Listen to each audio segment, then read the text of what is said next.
Welcome to DY news. మంత్రి సీతక్క జిల్లాలో అధ్వానంగా రహదారులు 3 నెలలుగా నిలిచిపోయిన ములుగు నుండి భద్రాచలానికి వెళ్లే ఆర్టీసీ బస్సులు పరిమితికి మించిన భారంతో ఇసుక లారీలు నడపటం వల్లే ఈ దుస్థితి అంటూ స్థానికుల ఆగ్రహం. ములుగు జిల్లా వెంకటాపురం మండల కేంద్రం నుండి భద్రాచలం వెళ్లే ప్రధాన రహదారి పూర్తిగా గుంతలమయం అవ్వడంతో తీవ్ర ఇబ్బందులకు గురవుతున్న వాహనదారులు. నిబంధనలకు విరుద్ధంగా లారీల్లో ఇసుక రవాణా చేయటం వల్లే ఈ గతి పట్టిందని ఆరోపిస్తున్న స్థానికులు. 3 నెలలుగా ఈ మార్గంలో బస్సులు నిలిచిపోయాయని, దీంతో భద్రాచలం వెళ్లటానికి అనేక ఇబ్బందులు ఎదుర్కొంటున్నామని ప్రజల ఆవేదన.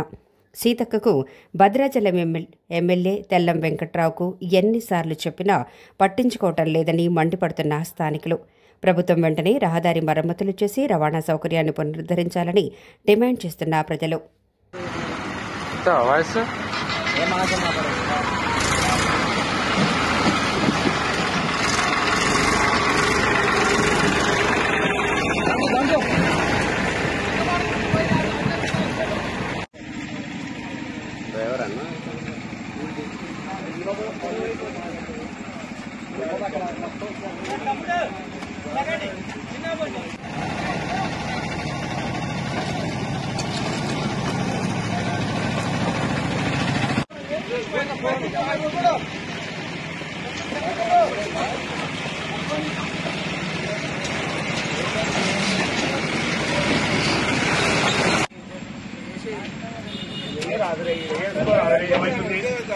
చూస్తారేమే అని పని కావాలన్నా వద్దా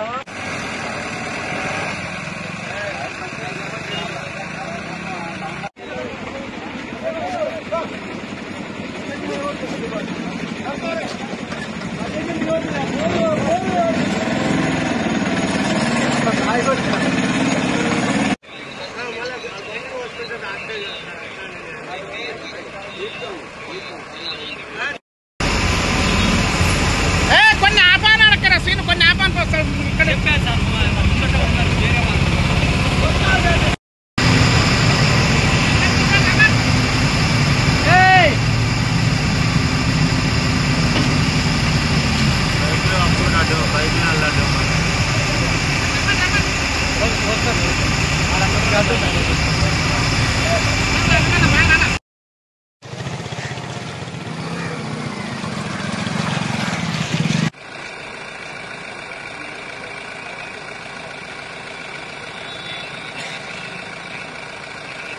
మీకు ఈ వీడియో నచ్చినట్లయితే లైక్ చేయండి, షేర్ చేయండి. ముందుగా కింద ఉన్న సబ్స్క్రైబ్ బటన్ పై క్లిక్ చేయండి. ఎల్లప్పుడూ అప్డేట్ సమాచారాన్ని పొందండి.